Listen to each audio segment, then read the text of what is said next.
Nova Estela Ciência em Debate, um programa da TV PUC São Paulo, um programa que é gravado aqui no MIS, Museu da Imagem e do Som, cheio de lindas exposições, um museu que tem atraído uma população enorme, tanto do centro como da periferia de São Paulo, como dos outros estados. Tivemos há pouco tempo o Rá-Tim-Bum, que bateu todos os recordes de visitação de museu em São Paulo e que tem, além da programação do museu, uma série de atividades ligadas ao cinema, ligadas à ciência, à tecnologia, ligada a uma reflexão sobre os caminhos da nossa cultura, da nossa sociedade. Nós temos muitas vezes professores da casa, da PUC, né? E hoje temos um convidado muito especial, que já esteve conosco aqui no Nova Estela, está voltando, Ilan Kruglianskas, agora não vou falar errado novamente, que é engenheiro agrônomo pela Exalc, da USP e Piracicaba, socioambientalista, trabalhou na WWF e na ProForest de Oxford, morou, portanto, na Inglaterra, fez viagens pela Ásia incríveis, já esteve aqui no Nova Estela, quem quiser procura no YouTube o outro programa dele, para ele ver o relato que ele nos faz, uma viagem incrível que ele realizou, porque essa viagem teve um pequeno detalhe que, graças a Deus, nunca aconteceu comigo, nem com a maioria dos telespectadores. O Ilan ficou detido, né, na Tailândia. Obviamente ele já está aqui conosco, né? E quem quiser conhecer essa história, procura o livro dele, né, Me Tire Daqui, né, que ele se tornou também escritor a partir desse momento. E esse livro foi lançado, inclusive, pela plataforma de financiamento coletivo www.bookstar.com.br. Mas, Ilan, eu te convidei de volta, né, para o Nova Estela, não pelo livro, né, mas pela tua atuação como sócio ambientalista, né? Então eu queria que você conte para nós como é que você entrou nesse mundo e o que você tem feito, afinal, os caminhos da ciência e da tecnologia nesse século XXI, né, não podem mais deixar de passar por questões socioambientais. Bom, é um prazer estar de volta aqui, José Luiz. Nosso último papo, eu acho que foi muito interessante, de eu falar um pouco desse livro que eu publiquei depois de uma história trágica, de uma prisão. Importante lembrar que não foi por causa de drogas. Essa é uma pergunta se que fosse, você não estaria aqui, só se fosse uma mesa espírita. Exatamente. Assim, não foi eu acabei ficando uma semana preso por um erro burocrático onde não carimbaram meu passaporte. Isso se transformou num livro que está escrito, como você falou, pela plataforma bookstart.com.br. Mas agradeço aí estar aí para falar um pouco dessa minha história na área socioambiental. E é um prazer para mim sempre comentar um pouco, porque eu estou há muito tempo nessa área. Você está falando importante para o século XXI, eu tenho trabalhado com isso, ou ligado com a questão socioambiental desde o século passado, né? Na Eco 92, eu tinha acabado de entrar na faculdade e eu participei de inclusive eu tenho até o diplomazinho, de um evento paralelo à Eco 92 que foi aqui no AMB. Então eu estou nessa discussão já há um certo tempo. Como que isso aconteceu? Eu sou, como você falou, engenheiro agrônomo, mas eu entrei na agronomia por interesse nas áreas, na questão ambiental. E uma área, isso foi em 92, 93, numa época onde só bicho-grilo falava em meio ambiente, não era algo como a gente diz, hoje todo mundo conhece, a questão da água em São Paulo, ainda mais relevante, as pessoas, difícil você encontrar alguém hoje, desde cobrador de ônibus, lixeiro, até professor livre docente, que não conheça algo de meio ambiente, ou pelo menos não entende algo dessa questão. Como agrônomo, eu passei por por várias áreas de meio ambiente, comecei com produção orgânica, trabalhei muito tempo com educação ambiental, isso tudo ainda na faculdade.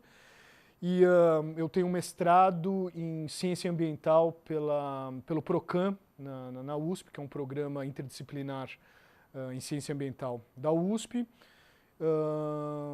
Lá a minha dissertação foi em gestão de ONGs, desenvolvimento e gestão de ONGs socioambientais. Com isso, eu fui convidado a trabalhar, por ser agrônomo, trabalhar na questão ambiental, com essa qualidade e estudo na área de gestão. Eu fui convidado a trabalhar no WWF Brasil, que é uma organização brasileira, sediada em Brasília, para coordenar um programa de agricultura e meio ambiente. O que quer dizer o WWF para o nosso... WWF é o World Wildlife Fund. Ele tem um logo, as pessoas muito conhecem pelo logo do panda. Quem não lembra da palavra WWF conhece esse logo, que é muito conhecido. É uma organização internacional que está, acho que 50 anos, se eu não me engano, talvez mais, mas acho que tem 50 anos, nativa pelo mundo inteiro. E na verdade, hoje ele não é uma organização só, ele é uma rede de organizações. Então, cada país tem a sua organização nacional, com o seu conselho, os seus objetivos, a sua missão, que estão ligadas a uma rede internacional com a sua missão também. E essa missão, ou seja, é uma ação internacional que reflete, baseada nas prioridades brasileiras. E eu fui trabalhar num programa, eu gosto de coisas, desafios novos, né? Fui trabalhar num programa, isso já pouco mais de 10 anos atrás. Eu fui coordenar um programa de agricultura e meio ambiente, tentando criar uma ponte entre o setor agrícola, o agribusiness, os grandes produtores e a questão ambiental. Por que eu falo um desafio? Porque numa época onde os grandes produtores agrícolas, são empresas, né, de agribusiness, eles eram considerados inimigos da conservação. Então, conservação, 10 anos atrás, era a manutenção da Amazônia, da Mata Atlântica, a preservação dos habitats, e o setor agrícola, os grandes, ou até alguns pequenos, eram considerados inimigos. Então, era uma batalha, né, eram campanhas contra o agrobusiness. Até que um certo momento, não, eu comecei foi uma das primeiras ações dentro de uma organização conservacionista, onde se percebeu que o agricultor, ele tinha muitas áreas, o pessoal do agribusiness, eles possuíam áreas para conservação dentro da sua área de produção, e a gente precisava captar esse pessoal, fazer pontes, fazer parcerias com esse pessoal, para que eles se conscientizassem e ajudassem o setor e deixassem de ser inimigos. Eu cito muito, que é interessante, eu fiz uma palestra, foi bem, eu diria, desafiador, na CNA, na época. Isso foi em 2005, mais ou menos, 10 anos atrás, onde CNA é a Confederação Nacional da Agricultura, onde é uma confederação dos agricultores tradicionais para defender os seus direitos, é uma confederação nacional, com muita gente que os ambientalistas achavam que eram o diabo em pessoa. E eu fui fazer uma palestra falando, nós estamos de porta aberta, o resumo da palestra, nós estamos de porta aberta para a gente trabalhar junto. Então vamos conversar, vamos fazer parceria, desde que a gente respeite, e isso que era uma questão importante de se trabalhar, onde cada organização respeitasse a missão da outra. A missão do WWF era a conservação da natureza. Então, a CNA, os agricultores não podiam falar, deixem de conservar a natureza, que a gente ia brigar. Ao mesmo tempo, que, entendendo a missão deles, que era produzir, eles precisavam produzir, eu não poderia falar para eles deixem de produzir para conservar. Então a gente foi tentando buscar essas parcerias. Inclusive, algumas pessoas muito tradicionais, agricultores tradicionais, no final dessa palestra chegaram para mim e falaram: olha, essa é a primeira vez que eu vejo uma organização ambientalista de portas abertas. A gente sempre achou que vocês eram contra o desenvolvimento, que para eles a produção, inclusive é algo que a gente entende, a produção é o desenvolvimento, e a gente era contra, a gente queria barrar tudo que eles estavam fazendo, né? Eu queria barrar a produção deles.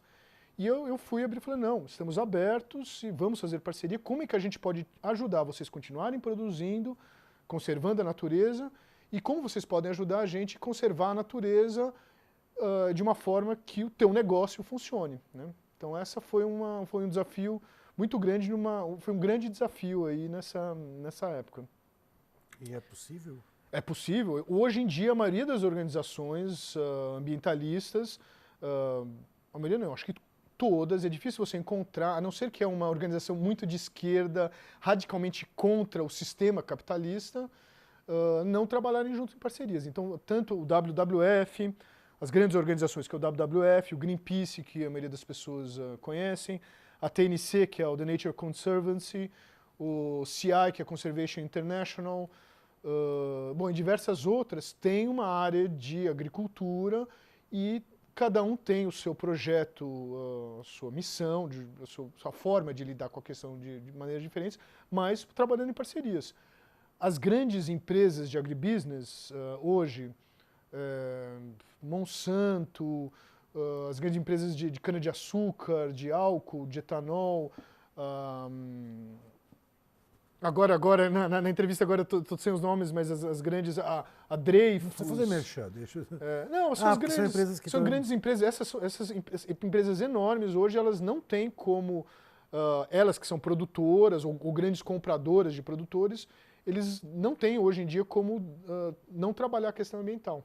Vamos, assim, dar uma aprofundada, assim, uma esclarecida. De fato, a gente tem uma visão de que há um conflito ainda, vamos dizer assim, não há ainda uma percepção da sociedade que a gente ouve na Amazônia sendo desmatada porque o pessoal quer pasto, ou quer plantar cana, né?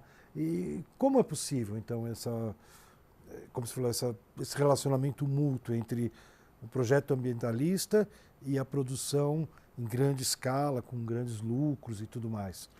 Então, eu já aproveito e na minha apresentação, já falei, quando eu trabalhava no WWF, era um trabalho muito mais de políticas públicas, então de palestras, convencimento, tentar encontrar soluções juntos, mas algo muito mais na teoria, porque é uma organização que mexe com lobby, por estar em Brasília, é muito mais político do que prático. E é super importante, faz campanha, né? Por exemplo, o Greenpeace fez campanhas enormes, o WWF também, mas no geral, não é só isso, mas no geral é muito mais político do que prático. E aí eu conheci uma empresa de consultoria, privada de consultoria, baseada em Oxford, na Inglaterra, que trabalha com soluções práticas para a questão ambiental. Chama Proforest. Então, é uma ONG também? Então, hoje ela tem um braço de ONG, porque ela foi, na verdade, para poder captar recursos para alguns projetos, ela abriu um fundo, é o que a gente chama de sem fins lucrativos. Ela abriu na Inglaterra um braço sem fins lucrativos. Mas quando eu comecei a trabalhar lá, então eu estava em Brasília, fui contratado para trabalhar em Oxford, nessa empresa de consultoria, onde a gente buscava soluções práticas, baseadas em conhecimentos práticos, para empresas, governos e ONGs na questão ambiental. E depois disso eu acabei continuando essa história como consultor autônomo, alguns anos ainda na Inglaterra e agora aqui no Brasil também.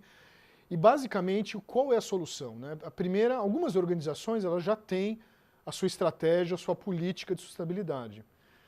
Uma grande maioria porque são obrigadas a ter, ou porque tem um diretor, algum gerente, alguma coisa, uma pessoa importante que quer fazer isso e de qualquer jeito implementa na organização, ou elas, por questão de negócios, alguma organização que compra dela, ou tem alguma relação financeira, pede, por diversas razões, que ela tem uma questão de sustentabilidade, ou por leis mesmo. O governo, na Europa, tem... eu comecei com muito trabalho porque na Europa você tem...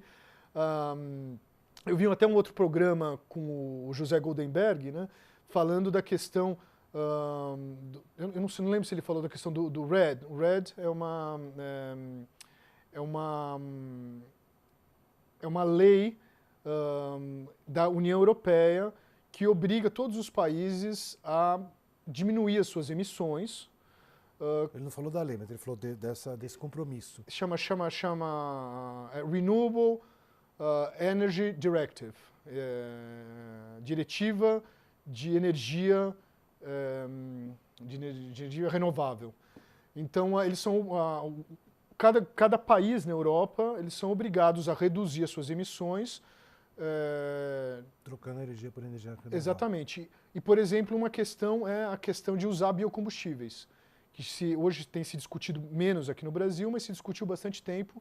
O bioetanol, o álcool de cana-de-açúcar, o biodiesel de soja, de óleo de palma, de diversos outros produtos. Então, eles são obrigados, por lei, a comprar um tanto de seus produtos, as suas emissões serem feitas, em vez de combustíveis fósseis, ser esses combustíveis renováveis.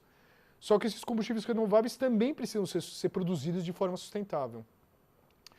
Então, o que acontece? Então, a organização tem uma estratégia, ou ela tem uma estratégia, ou ela não tem uma estratégia, e ela entra conversar com um consultor, com uma consultoria, onde a gente ajuda eles a montarem uma estratégia se ela não existe, ou adaptar essa estratégia da empresa para governos e para ONGs também. Cada uma tem uma diferença. Onde eles são obrigados... com essa estratégia, a gente como consultor ajuda a montar a estratégia ou remodelar a estratégia baseada em experiências práticas, coisas que são possíveis de serem feitas no campo. Porque muitas vezes são coisas lindas, maravilhosas, mas você não consegue implementar. Então é isso que a gente faz no prático, né? Então o que a gente basicamente faz? Você tem um produto, por exemplo, biocombustível, no caso eu trabalhei muito, soja, cana-de-açúcar, óleo de palma, que é o dendê, ou outras, ou você tem algum produto café, açúcar, produtos alimentares, ou madeira, e que a gente trabalha com a cadeia produtiva. Então eu ajudo a empresa a pensar nas soluções, depois eu mapeio a cadeia produtiva, trabalho, dependendo desse mapeamento, eu vejo onde que está a questão que não é sustentável, ou que precisa ser melhorada. Então eu vou no campo, trabalho com o produtor diretamente, onde o grande produtor, por exemplo, tem que reflorestar algumas áreas, manter algumas áreas sem mexer, de mata nativa, ou usar de forma mais inteligente, mais racional, os produtos químicos, cuidados para que eles não sejam despejados no rio, ou os dejetos não prejudiquem ninguém. Trabalhar com isso é algo que as pessoas pensam muito pouco. Esses grandes produtores, eles têm um impacto enorme nas comunidades locais. Então, trabalhar junto com a organização e com as comunidades locais, a forma onde esse impacto seja positivo, porque impacto tem de qualquer jeito. Ele sempre esteja um impacto positivo. Então, muitas vezes a comunidade não conversa com a empresa. Aí é a questão que a gente fala socioambiental, né? Então a gente juntava essas, dependendo do ponto a ser trabalhado, né, da consultoria, mas trabalhava com as comunidades locais E além disso, você tem que garantir que o produto produzido no campo ali seja o mesmo produto que no final você vai estar consumindo. E ele passa por diversos atores que compram, revende, tem todo um jogo comercial aí, então a gente tem que mapear, isso é um trabalho complexo, a gente mapeia isso. E dependendo da situação, a gente ajuda, a gente faz você ajuda a organização a pensar se eles se certificam, ou seja, existem já algumas certificações. Isso é uma coisa que eu ia te perguntar. As mais conhecidas, a primeira Porque a gente tem, por exemplo, numa indústria, a gente tem o ISO 9000, né, numa empresa de serviço, tudo tem, que se criou uma série de parâmetros que dão esse, ou não dão, o certificado, né? No caso ambiental, existe um ISO 9000? Então, existe o ISO, porque a ISO, ela trabalha... Eu sou auditor, eu sou formado, desculpa, eu sou auditor formado pela ISO, pela consultoria ProForest que eu trabalhava na Inglaterra, a gente é treinado como auditor. Capacitado porque justamente para poder fazer a mesma coisa que um auditor faz e tentar entender onde que está a questão. Então, existe certificação ISO, que é a 14000, para a questão socioambiental, mas o ISO ele é uma certificação de procedimentos, de processos, onde cada processo você tem que seguir umas regras de controle, de uso, diversas regras para o processo. Agora, na questão ambiental, além disso, isso eu participei muito dessas discussões, existem certificações específicas para alguns produtos. A primeira foi o FSC, que é o Forest Stewardship Council, que é uma certificação para madeira. Ela já está há 20 anos, a primeira onde você série de critérios específicos para a produção de madeira, tanto extração nativa nas florestas, quanto produção plantio. E tem vários outros detalhes, mas em resumo é isso. E ela te dá esses parâmetros específicos para a produção de madeira, que inclui questões de comunidades locais, diversas questões. E aos poucos foram surgindo várias outras certificações baseadas na FSC para café. Eu posso falar uma série de nomes aqui, mas para Rainforest Alliance, para café. Você tem para soja, que é o Roundtable on Responsible Soy, que é RTRS, para dendê, para óleo de palma. Deixa eu só fazer um parênteses, aproveitando que você passou pela soja. Eu vi hoje alguma foto de algum lugar, uma população, alguma organização mais radical, estava queimando alguma agricultura transgênica. Acho que era lá na Hungria. Né? Daí eu estava lembrando, por exemplo, essa questão do transgênico passa por essas questões? Tem gente que não compra se for transgênico. Exatamente. Assim, a questão transgênico entre o mundo das ONGs é um ponto bem polêmico. Por quê? Porque, na verdade, o resumo é que se não tem conhecimento científico, essa é a posição de muitas organizações, não se tem conhecimento científico suficiente, e hoje alguns conhecimentos produzidos estão mostrando que o transgênico tem um impacto negativo, né? Então, muitas organizações são contra transgênicos radicais. Mas eu vou te dar um exemplo da soja. Eu trabalhei bastante com a soja, né? A gente criou, eu participei dessa mesa redonda, o RTRS, da certificação para a soja, que envolvia comunidades ONGs. A gente sentou numa mesma mesa em 3 anos, com ONGs, para criar essa certificação, com ONGs locais que defendem comunidades pequenas, ONGs ambientalistas, grandes empresas produtoras de soja, varejistas, todo mundo da cadeia interessado na questão da soja. A gente sentou na mesa para discutir, porque a soja tinha um grande problema, você falou, soja na Amazônia, de desmatamento, de trabalho escravo. Então tem uma série de problemas e que eu estava no WWF nessa época, estava nessa discussão para criar uma certificação para não ter esses problemas. Mas um grande player dessa história toda é a Argentina, que produz muita soja. E o Brasil agora, onde tem muita soja transgênica também. Não tinha menos naquela época, mas hoje praticamente o sul, até São Paulo, até onde se produz soja, praticamente é só transgênica. E apesar de algumas organizações serem contra os transgênicos, essas produções estão aí no mercado, elas estão com impacto, elas também desmatam, elas também têm problemas sociais.